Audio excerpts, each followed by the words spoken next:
This week on InsideRHAthletics, I'll sit down with Coach Allen to talk about the girls' soccer season kicking off. Then we'll head to Zaire for Player of the Week.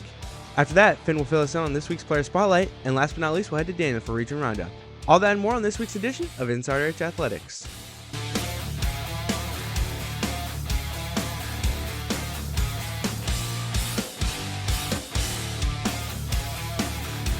What's up, Wildcats? Welcome to this week's edition of InsideRHAthletics. I'm here with Coach Allen, the head coach of the girls' soccer team. How's it going, Coach? Good. How are you? I'm good. So, Coach, tryouts just finished up, and so you've got your roster set. So, just what are your hopes and goals for this season? First off, the team, we're building a culture right now. We're kind of coming together, learning strengths and weaknesses, and then kind of putting forward what we think will be the best lineup. So the goal for this year would obviously be repeat as region champs and take steps further along into the playoffs. Yeah. So, you did tryouts and, you chose your roster. So when you're doing tryouts, what are you looking for to, decide whether you think a girl is good for your team or not? Obviously, we're looking for athleticism, skill. Soccer's a big, you have to have a good IQ for soccer, understand the game a little bit. So we're looking for those things first. Then obviously we're looking at attitude, effort, all those kind of intangible things that we're looking for. Yeah, and like when you find a girl who has good attitude or good effort, good leadership, what do you think how do you think that helps the team, and why do you think that's important? It just shows, it kind of helps the direction that we want to go. Those are the girls, those are the players that the other girls will look up to and kind of mimic, and as we praise them, the other girls will see kind of that's what we want, that's what we're looking for. Yeah, and do you think student leadership is important? Do you think that it's helpful when you can rely on girls to lead your team instead of you having to worry about it all the time? Yeah, I think most successful teams tend to be more player-led than coaches-led, so we're trying to obviously instill the things that we want in them, but the teams that are successful tend to be more player-led, so we're always looking for people to kind of step up and be leaders, and not just captains. We're looking for grade level leaders, leaders on the field, all that kind of stuff. Yeah. So focusing more on actually playing soccer, what part of the team do you think needs to succeed in order to optimize your season? First, this is our first real week of training together. So we've been starting out and just kind of trying to solidify the defense. That's kind of where we're starting, because if you can't win if you're allowing lots of goals in. So we're starting there to kind of solidify the defense, and then we're kind of going to be working forward progression towards the attack. So that's kind of where we're starting. Yeah. So as you know, we're we've already transitioned, but we're at the new school. It's your first year, coaching soccer at the new school. So, has that changed your approach to soccer, and how has that been for you? We're getting adjusted to having a turf field, which we didn't have before, which was different. We have a lot of electronic things that will happen during our game that are new for all of us. So it's definitely a transition. We're excited to be in these amazing facilities. So we're just looking forward to getting kind of these games going, and we are having to maybe think about adjusting our style of play for the new surface too. So we're kind of looking at that and how it all plays together. Yeah. So still talking about last year. What part of the team last year do you hope transitions to this year's team as well, and what parts of the team last year do you hope we can improve upon this year? I think we just have a lot of talent, which I think we brought back a lot of it. So we're excited about the skill level and the athleticism of the players. This year we're just trying to continue to work on. We started last year, we're going to keep working on just having the right girls in the program, the right culture. We want just positive attitudes, hard work, effort. We want it to be fun, but we want it to be rewarding through hard work and effort as well. Yeah. So talking more about your position as coach, and when you're watching a game, what adjustments do you find yourself making the most in a game, and what are you watching for to decide what needs to change in your game plan? We're just looking at things that maybe aren't working, or maybe different. So if we're playing out of the back a lot and the team's pressing us a lot, we might look to hit the ball a little longer to kind of free up the space a little bit. Just little things like that. Maybe one person's struggling on their side, maybe we can make some adjustments. Maybe one team's overloading one side, and they're having numbers advantage a lot. So we'll just look at little things like that, and we're always looking at ways to get more goals and more attack going. So those are the things I look at first. Are we defensively where we want to be first, and then we'll kind of go from there. Yeah, so, like talking more about, you as a coach, what do you like to build, Richmond Hill High School girls soccer off of? What is most important to you? What do you try to strive for? The thing, as a coach, I've always been, very concerned about how they're going to play, the style of play which they play. Obviously, I think winning's important, but I think the style we play and the attitude of the girls, the culture, and all that kind of is going to lead us to winning. So we're starting with those things. We try to be a very possession-based oriented team where we keep the ball, we create chances for ourselves. I don't want the girls just resorting to just getting the ball and lumping it up, because I want us to build an attack as a unit. Yeah. Okay. So, Coach, do you have any specific player you want to shout out? Yeah, I've been really impressed with Talia Crispin during the tryout. She's come in, worked really hard, always has a great attitude, and just been very impressed with her this season so far. Yeah. More on Talia Crispin on this week's Player of the Week. This week's Player of the Week is Talia Crispin, a center back for our girls soccer team. Though the soccer season has not yet begun, we asked Crispin what are her personal goals for the season. My goals for this season are to uplift all of our younger teammates and to be a leader for those and just overall win state, because we've always gotten so far but never made that extra step. We asked Crispin what she believes her biggest challenges for this season will be. The biggest challenge I'll probably face is definitely staying motivated after an upset, like losing the ball or a bad touch. Just like I wish that I would stay motivated to that and keep moving on and playing throughout the game. Crispin told us how she intends to overcome that challenge. I think as long as I keep my mind to it, I think I'll be very successful.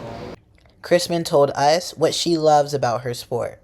Just meeting new people. I love the aspect of the game of soccer and just overall just being a good teammate and growing with those around me. With this soccer season fast approaching, so comes the team's goals for the season. I think our team goals are to definitely work as a team and to obviously make it past that second round of playoffs so we can get further in. We asked Crispin what are her future plans for soccer. Obviously, there is a look for the college play aspect of it as long as I get that offer and if I get the opportunity to play. But if not, I'll probably just go to school for education. I've been Zaire Flash reporting for InsideRHAthletics. Welcome back. Now to Player Spotlight.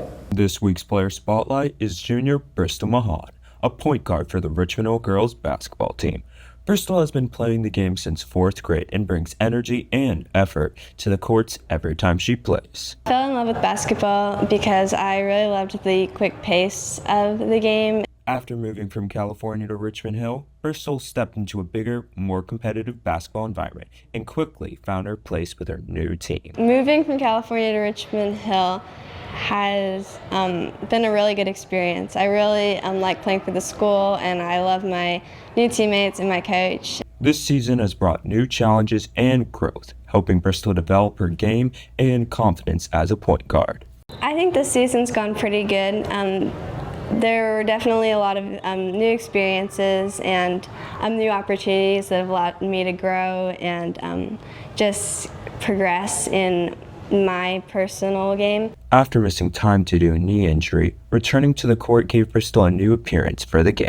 My goals coming into this year is I wanted to be more vocal and just more confident with my teammates. Bristol has focused on improving her shooting and becoming more aggressive, while also working to be a stronger leader for her team. Really important that I make an impact to represent our whole school and our community in just a positive and encouraging way, and to help grow our sports program and just to get more wins for the school. Your Richmond Hill varsity girls are back in action. This Friday, February 6th, we're defending the home court against Tift County.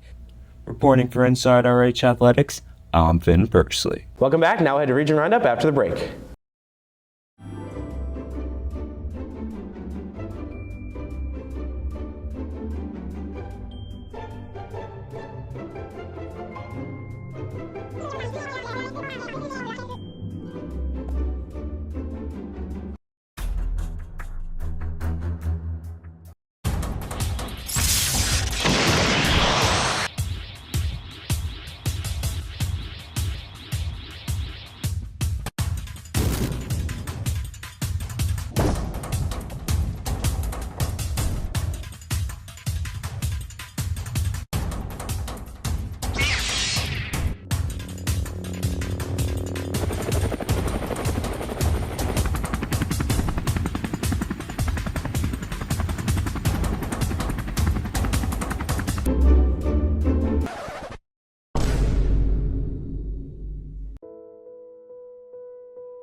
Then give me your lunch money. No. Oh, really not giving me lunch money? Okay, then. Hey, man. Are you okay? I'm not okay. Actually, I don't hate him. In fact, bullying often stems from inequal control, which could come from feeling powerless at home. Children from troubled homes may witness or experience aggression, which could lead them to believe it's a normal way to interact with people. Bullying can be a way for these individuals to deflect attention from their own pain onto other people so they can feel better about themselves.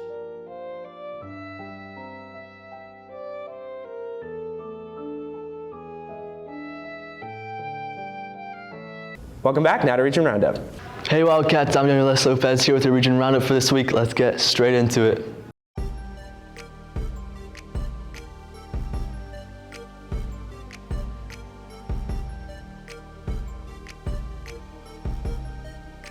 Starting with the girls basketball, we have Lowndes in first place with a score of 8-0. In second place, we have Valdosta Wildcats with a score of 6-2.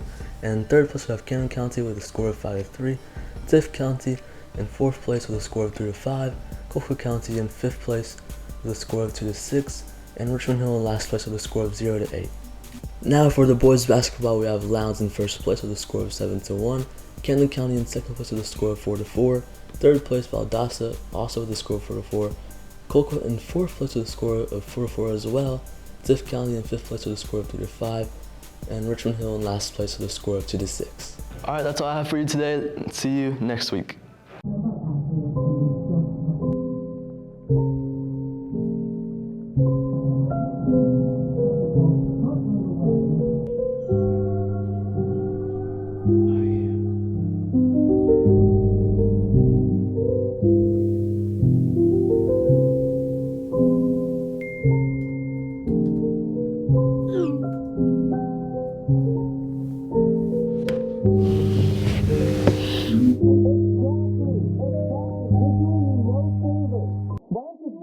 Hey, Brandon, come on, get up.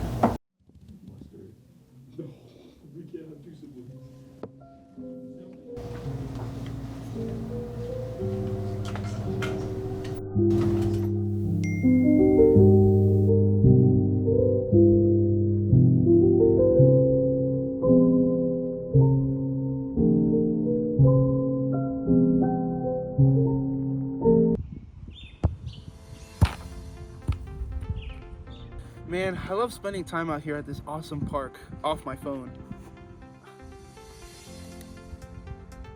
But we have to keep it nice. There are so many things to enjoy here.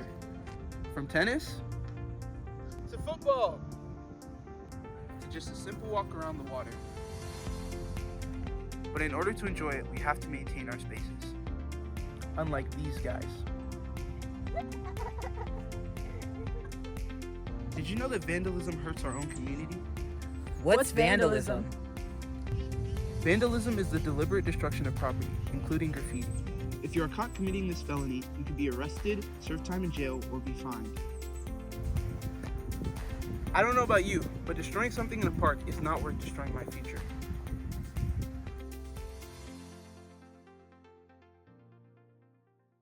Whip it Tesla, spinners looking kinda ass. Find me bumping on my feet, I'm sorry that I'm clever. Wear a cap and gown, just make me better. Dodge my ass. Really? Seriously? I'm faster than myself, it's hard to measure. That's all for this week's edition of InsideRH Athletics Wildcats. I'll see you guys next week.